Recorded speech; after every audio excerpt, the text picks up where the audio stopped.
Good morning everyone. Shrimati Mohdevi Tapde girls college Jaswantgarh के इस YouTube channel में आप सभी का बहुत बहुत स्वागत है। आज का हमारा जो डिस्कस का टॉपिक है वो है ई बैंकिंग के माध्यम से साइबर अपराध किस तरीके से लोग करते हैं और किस किस तरीके से साइबर अपराध है जो कर सकते हैं और उनको किस तरीके से हम रोक सकते हैं। तो आज का हमारा जो टॉपिक है यही है, बैंकिंग क्षेत्र में जो साइबर अपराध हो रहे हैं वो किस तरीके के और किस तरीके से उनको हम रोक सकते हैं।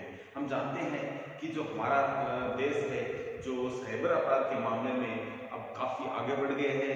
जैसे हमने ये नई टेक्नोलॉजी ली है, ठीक है, हमने हमारे जो बैंकिंग सेक्टर को अपडेट किया है, हमने इसको ऑनलाइन में तब्दील कर दिया है, लेकिन इसमें जो कमियां हैं, जो साइबर अपराध की कमियां हैं, इनको भी सुधारना जरूरी है। अदरवाइज इस क्षेत्र में बड़ी संख्या में घपले हो सकते हैं, बड़ी संख्या में ग्राहकों को लूटा जा सकता है। तो इस तरीके से ये बहुत ही परेशानी का कारण है। तो यदि देखा जाए तो पूर्व में जब इस प्रकार का जो इंटरनेट बैंकिंग नहीं था तो उस कंडीशन में जो ये साइबर अपराध नए के बराबर हुआ करते थे। लेकिन जैसे ई बैंकिंग का जो सिस्टम स्टार्ट हुआ है, इलेक्ट्रॉनिक बैंकिंग का सिस्टम स्टार्ट हुआ है, तब से काम बहुत आसान हो गया है, बहुत सारी सुविधाएं मिल गई है ग्राहकों को। जो काम बहुत लेट होता था बहुत आसानी से होने लगा है, तो इसको हम छोड़ भी नहीं सकते। लेकिन इसमें जो समस्याएं आती है, जो परेशानी आती है, उनके प्रति यदि हम अवेयर रहते हैं तो हम किसी भी प्रकार की जो ये साइबर अपराध है इनसे हम बच सकते हैं। तो इलेक्ट्रॉनिक बैंकिंग को बंद नहीं किया जा सकता, इसमें सुधार किए जा सकते हैं और इसमें जो साइबर अपराध की जो संभावनाएं हैं उनको यदि हम थोड़ा ध्यान रखेंगे तो इस समस्या का समाधान हम कर सकते हैं। तो आइए बात करते हैं साइबर अपराध किस किस तरीके से होते हैं और कितने प्रकार के हैं। तो सबसे पहले हमने यहाँ पर ले रखा है कि साइबर अपराध में वायरस फैलाना। तो इसके अंतर्गत क्या होता है कि जो साइबर अपराधी होते हैं, जो ग्राहकों के जो कंप्यूटर पर, जो इंटरनेट के माध्यम से जब ग्राहक कंप्यूटर पर काम करता है तो उसके कंप्यूटर में वायरस भेज देते हैं और जो वायरस है कंप्यूटर को खराब कर देता है, कंप्यूटर में नुकसान कर देता है, जिससे कि उसमें से कुछ जो गड़बड़ियां हो सकती है उसके खाते से संबंधित या अन्य प्रकार की। तो इस तरीके से जो साइबर अपराधी है जो कंप्यूटर में वायरस भेज करके उसको हैक करने का प्रयास करते हैं और इस तरीके से वो परेशानी का कारण बन जाता है।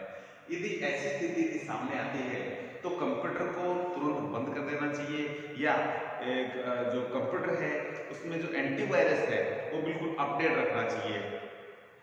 तो सबसे पहले जैसे आपके सामने ऐसी दिक्कत आती है कि कंप्यूटर में वायरस आ गया है तो आप कंप्यूटर एक बार बंद करिए, उसके बाद में आप दोबारा से खोलिए उसमें। तो आपको उसमें सबसे पहले कंप्यूटर में जो एंटीवायरस होता है उसको अपडेट करना होगा। एंटीवायरस है जो बिल्कुल लेटेस्ट अपडेट होना चाहिए, जिससे कि इस प्रकार के जो वायरस आते हैं उनसे जो बचाव किया जा सके। दूसरा हमारा जो बैठा हुआ है सॉफ्टवेयर पायरेसी। इसमें क्या करते हैं जो साइबर अपराधी है नकली सॉफ्टवेयर बना लेते हैं। नकली सॉफ्टवेयर बना करके वो ग्राहकों से या कंपनियां जो बड़ी बड़ी मात्रा में जिनके बैंकों में खाते होते हैं उनसे जो उनको लूटने का प्रयास करते हैं।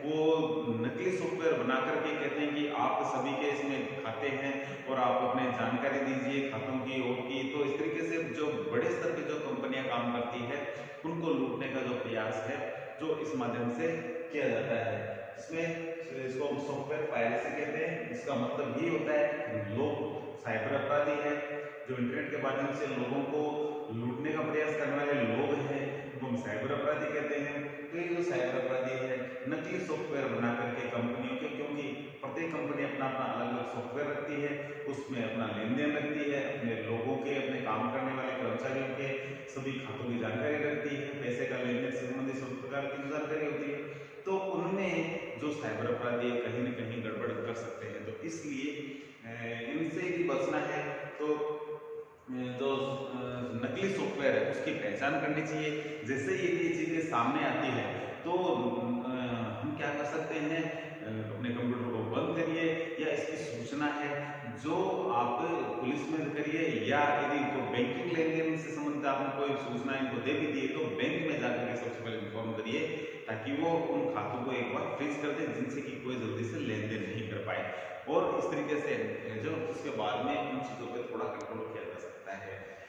और बात करें फर्जी बैंक कॉल, तो कई बार बहुत सारे ऐसे अपराधी होते हैं जो कॉल करते हैं इंटरनेट के माध्यम से या किसी अन्य माध्यम से कि हम उस बैंक के अधिकारी बोल रहे हैं, आपके खाते से ये समस्या चल रही है, वो समस्या चल रही है, इस तरीके से कुछ बता करके और कहेंगे आपके जो बैंक अकाउंट का नंबर बताइए, आपके एटीएम का नंबर बताइए, हम आपको एक जो पासवर्ड भेजेंगे वो बताइए जिससे कि आपका खाता अपडेट हो जाए, अदरवाइज खाता बंद हो जाएगा, ये हो जाएगा, वो हो जाएगा, आपके खाते से पैसे कट जाएंगे। यूं करके वो आपको परेशान करने का प्रयास करते हैं फर्जी जो बैंक अधिकारी बन करके। ऐसे लोगों को किसी भी प्रकार से कोई जानकारी नहीं देनी चाहिए और यदि कोई इस प्रकार से कोई जानकारी यदि आपसे मांगे तो आप तुरंत फोन बंद कर दीजिए या पुलिस को दो बार 3 बार यदि कॉल आता है तो पुलिस को वो नंबर दीजिए जिससे कि पुलिस है जो उस पर कार्रवाई कर सके, क्योंकि बैंक का कोई भी कर्मचारी इस प्रकार के जो कॉल नहीं करता है। तो ये बिल्कुल क्लियर चीज है।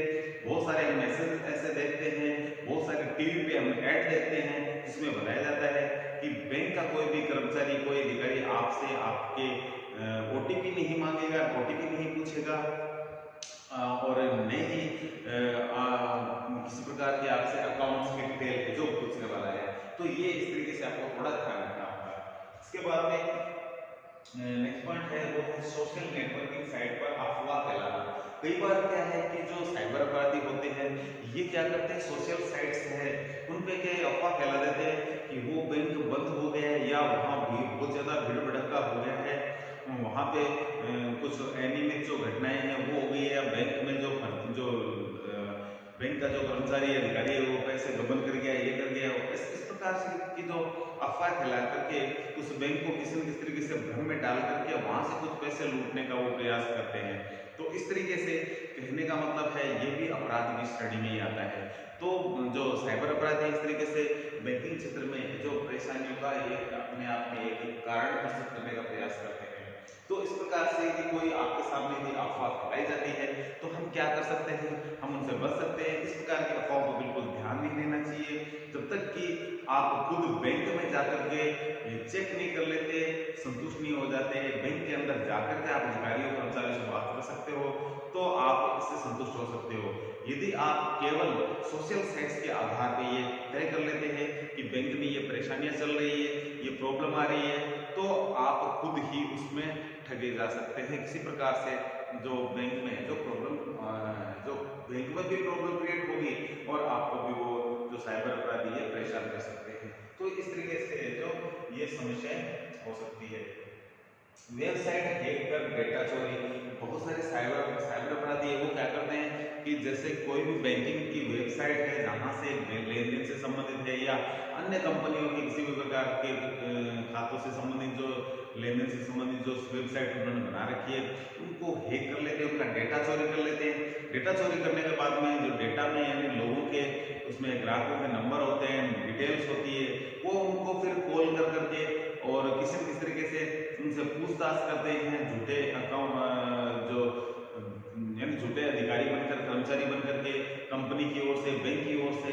और ये इस तरीके से कहने का मतलब है ये उनसे ऑल ओवर एटीएम के नंबर पूछने का प्रयास करते हैं, पासवर्ड पूछने का प्रयास करते हैं और ये कहीं ना कहीं उनसे पैसे ऐंठने का प्रयास में रहते हैं। तो इस तरीके से कंपनियों के जो बैंकों के कंपनियों की जो वेबसाइट्स होती है उनके डेटा चोरी भी इसी श्रेणी में आते हैं। तो इसलिए इस प्रकार के कभी कभार क्या है कि आपको ऐसा लगे कि हमारे डेटा चोरी हो गए हैं या किसी व्यक्ति के पास कॉल आता है तो वो तुरंत अपने बैंक में या किसी कंपनी में काम करने वाले भी व्यक्ति है तो अपनी कंपनी को बताएं जिससे कि तुरंत उस खाते पे या उस वेबसाइट पे दोबारा से कंट्रोल किया जा सके, उस वेबसाइट को बंद करके उसकी हैकिंग को डिस्ट्रॉय किया जा सके किसी न तरीके से, या पुलिस को और बीच में करके हम इस तरीके की परेशानी से बच सकते हैं। तो ये था इस तरीके से। इसके बाद में है जो है वो है आर्थिक अपराध। ठीक है, आर्थिक अपराध के अंतर्गत क्या करते हैं, बहुत सारे आजकल जो हम लेन देन करते हैं जो क्रेडिट कार्ड के माध्यम से बहुत सारे हम आजकल क्या लेन देन करने लग गए हैं। तो क्रेडिट कार्ड के माध्यम से लेन देन तो बड़ा इजी हो गया है, लेकिन जो साइबर अपराधी है वो क्रेडिट कार्ड से पैसे निकालने में सफल हो जाते हैं। हमने सपोज कीजिए एक क्रेडिट कार्ड को यूज में लिया और हमने भूलवश या अज्ञानतावश अपने क्रेडिट कार्ड के नंबर जहां से हमने कोई सामान खरीदा उसको बता देते हैं। तो इस तरीके से साइबर अपराधी उसके जो क्रेडिट कार्ड के जो नंबर है, पासवर्ड है, उनका प्रयोग करते हुए आपके खाते से पैसे निकाल सकते हैं या कोई ऑनलाइन खरीदारी कर सकते हैं, आपके अकाउंट से पैसे आपको कट जाएंगे। तो ये भी एक बड़ी समस्या का विषय है। तो इसलिए कभी भी क्रेडिट कार्ड से कभी भी आप शॉपिंग करते हैं, कुछ भी करते हैं, तो जो ओटीपी मिलता है वो किसी को नहीं पता है, क्रेडिट कार्ड के नंबर किसी को नहीं पता है, क्रेडिट कार्ड को किसी को शो करने की आवश्यकता नहीं होती है। तो इसमें थोड़ा सावधानी यदि हम बरतते हैं तो इससे हम बच सकते हैं। इसके अलावा डिनायल ऑफ सर्विस, तो ये एक सिस्टम होता है, इसको डीओएस के नाम से जानते हैं। इसमें क्या होता है, वेबसाइट अधिक प्रयोग करने से क्या बंद हो जाती है। बहुत सारे जो साइबर अपराधी होते हैं किसी वेबसाइट में सेंधमारी करने के लिए या उसमें से कुछ डेटा लेने के लिए करते क्या है, उसको बार बार यूज करते हैं, बार बार उसमें निकालने का प्रयास करते हैं। इस तरीके से वेबसाइट क्या हो जाती है, बंद हो जाती है। और इसी को ही हम कहते हैं DOS यानी डिनायल ऑफ सर्विसेज। इसमें वो साइट्स थे जो बंद होती है, इसको भी इसी की श्रेणी में रखा गया है, अपराध की श्रेणी में। फिशिंग का मतलब ये था साइबर अपराधी ग्राहकों को क्या करते हैं, मैसेज भेजते हैं और इसको जो है जो फिशिंग कहा जाता है। ये फर्जी कॉल के माध्यम से या इसमें मैसेज आता है।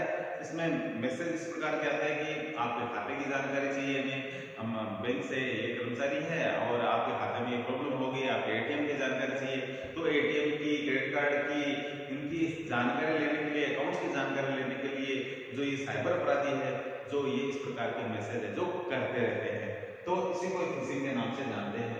यदि इस प्रकार के कोई भी मैसेज हमारे पास आते हैं तो इनको बिल्कुल इग्नोर करना चाहिए, कोई भी इनका रिप्लाई नहीं करना चाहिए। ये जिससे ये अपने आप है जो ये इनसे पीछे छूट जाता है। तो फिशिंग का मतलब यही है कि अननेसेसरी हमारे पास किसी भी प्रकार से कोई मैसेज आते हैं उनका हमें ध्यान नहीं देना है और इसको हमें इग्नोर करना है। स्पैम, इसमें क्या होता है, साइबर अपराधी है जो बहुत सारे हमें मेल्स भेजते हैं, ईमेल्स भेजते हैं, जो कहते हैं कि बार इनको पढ़िए, आप ये देखिए वो देखिए। तो इसमें झूठे फालतू के ऐसे जो मैसेज हमें भेजते रहते हैं, इनको हम अनचाहे ईमेल बोल सकते हैं, तो इनको हम स्पैम में इसको रखते हैं। तो हमारे पास इस प्रकार के कोई मैसेज अनचाहे करता है तो हम इसको स्पैम की श्रेणी में डाल देते हैं। तो ये भी एक साइबर अपराध है। बिना मतलब कि हमारे पास इस प्रकार से कोई मैसेज आते हैं तो इसको भी हम साइबर अपराध की श्रेणी में ही रखते हैं। यदि हमारे पास इस तरीके के कोई मैसेज आते हैं तो इग्नोर करना चाहिए, हमें उनको कोई जवाब नहीं देना चाहिए। लास्ट में राजकोषीय धोखा, इसके अंतर्गत क्या होता है, ऑनलाइन जब बहुत सारे लोग करों का भुगतान करते हैं तो ये साइबर अपराधी है जो नकली वेबसाइट के माध्यम से और किसी प्रकार से जो टैक्स पे होता है उसको खोल करके और ये जो सरकारी है जो घाटा या जो राजकोषीय घाटा है इसमें जो सेंधमारी करने का प्रयास करते हैं, घाटा है जो बढ़ाने का प्रयास करते हैं, क्योंकि ये जो कर का भुगतान है ये खुद ले लेते हैं किसी न किसी माध्यम से, इंटरनेट के माध्यम से। तो करों का भुगतान करते समय हमें विशेष रूप से ध्यान रखना चाहिए कि साइट्स नकली है असली है इसका पता होना चाहिए। व्यक्ति यदि कोई आपसे कॉल करता है तो उसकी जानकारी आप तुरंत दे दो पुलिस को या बैंक, जो संबंधित बैंक है या जहाँ भी है वहाँ पे इंक्वायरी करनी चाहिए और उनको बताना चाहिए।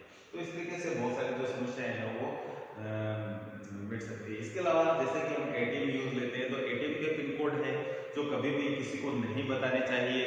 इसके अलावा एटीएम और हमारे क्रेडिट कार्ड है जो इनसे संबंधित जो हमारे इसके पासवर्ड है, लॉक नंबर वगैरह जो भी है, ये मोबाइल में सेव नहीं करने चाहिए हमें, नहीं कि डायरी पे नोट करने चाहिए।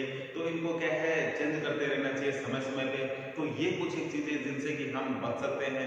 और इसके अलावा जो इंटरनेट के माध्यम से हमारे पास कोई भी मैसेज आते हैं और आते हैं तो इनका हमें कोई रिप्लाई नहीं करना चाहिए।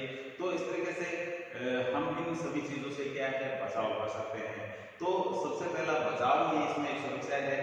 आपको कोई भी इस तरह की कोई भी प्रकार के आपको ऐसे कोई सूचना में और में कमी लगे तो आपको तुरंत सबसे पहले पुलिस को कॉल करना चाहिए या संबंधित बैंक को बताना चाहिए। उसके बाद में उस पर क्या एक्शन लिया जाता है। यदि हम इन अपराधों को इग्नोर करते रहेंगे तो ये साइबर अपराधी है जो क्या करेंगे, इनका हौसला बहुत ज्यादा बढ़ता है, तो हम इनके खिलाफ कार्रवाई कर सकते हैं। आप बहुत सारे ऐसे टोल फ्री नंबर दिए होते हैं जिनसे साइबर अपराध को कंट्रोल करने के लिए इनको ये नंबर जो बताए जाते हैं, तो संबंधित बैंक से या पुलिस से आप उनको बता सकते हो इनके बारे में, जिससे कि ये जो इन पे कार्रवाई की जा सके।